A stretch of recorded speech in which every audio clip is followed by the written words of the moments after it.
Let's move on instead right now to what we are seeing in Florida, at least on the coronavirus front. Now in Florida, in Miami-Dade County, which includes the city of Miami, they've reported 620 new cases of coronavirus with 15 deaths. The positivity for new cases has leapt from 2.72% to 6.87%. So a big leap there. So let's talk about this now with Miami Mayor Francis Suarez. So Mayor, when I hear some of those figures, particularly that the positivity rate has increased in your county, it doesn't really inspire confidence, at least to me, that this decision to reopen dining and reopen bars is the right decision to make. And I was speaking with a doctor on Monday who called that decision to reopen dining, to reopen bars, he called it, quote, premature and reckless. I know this is something that is coming from Governor DeSantis, but I'm wondering if you think that this is the right move for your state to make.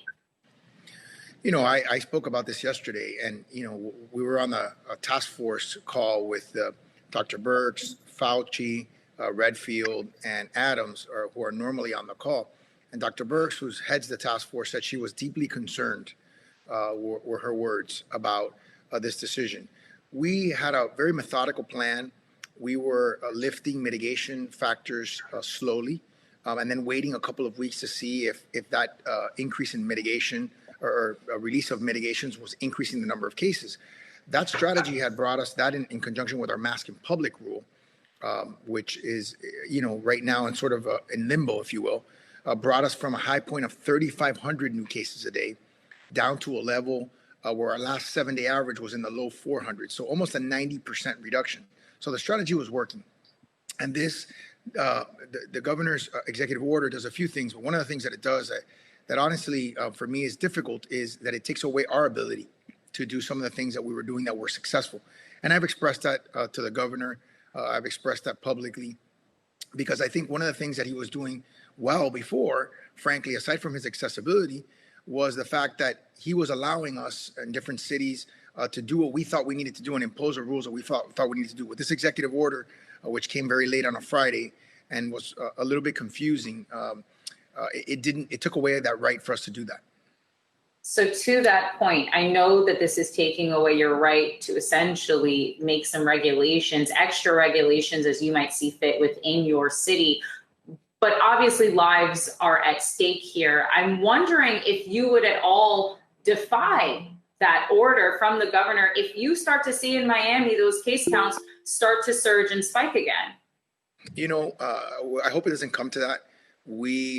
Our county mayor and I spoke multiple times on Friday. He issued an order on Saturday that sort of tried to work around the governor's executive order, re-implemented the mask in public rule.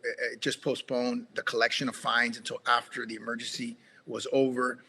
It created some regulations on the openings of bars and the openings of restaurants that the governor's order had sort of left up in the air. For example, the governor's order required all businesses to be open, including bars.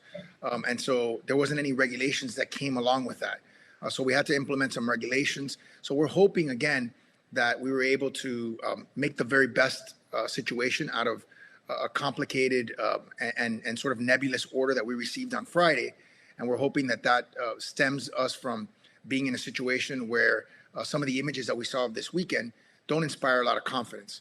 So, you know, listen, we'll see where it goes. We're going to know in the next week or two what the impact of this is. And certainly if it's negative, as many experts believe that it will be, and the experts that we talked to in the coronavirus task force, then I will certainly be calling the governor and asking him to reconsider.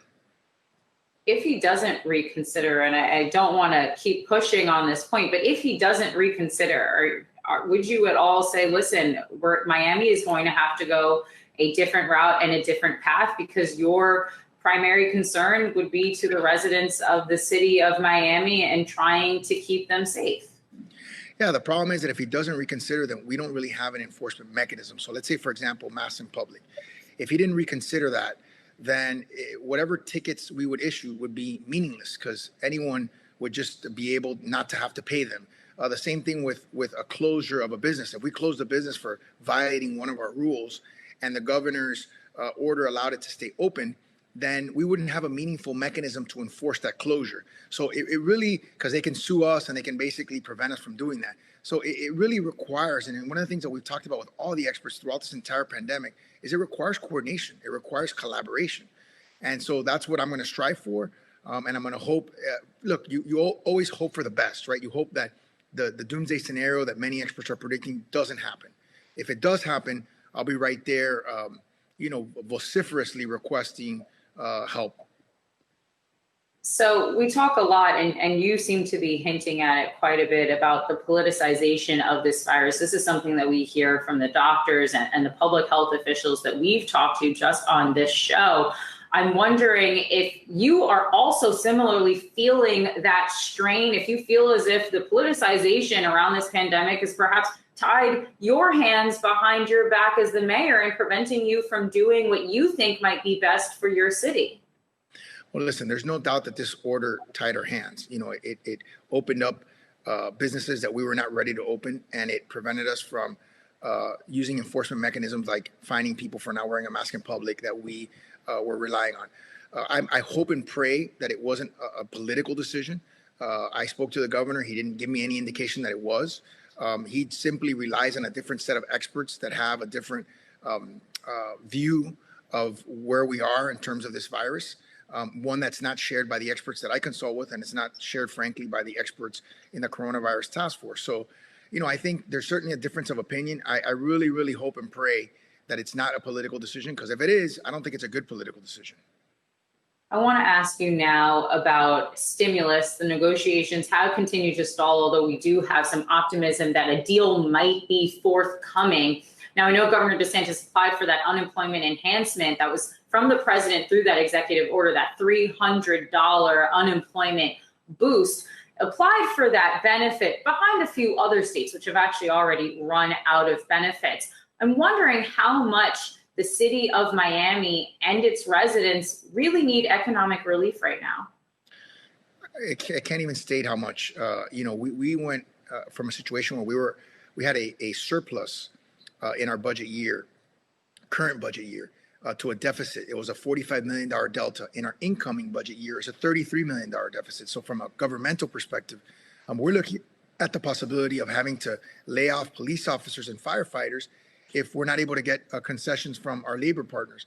And that's a place where you never want to be. In terms of our regular residents, everyday residents, we never got a penny. We have not gotten a penny right now of that CARES Act relief money, because we have a population that's slightly below the 500,000 threshold.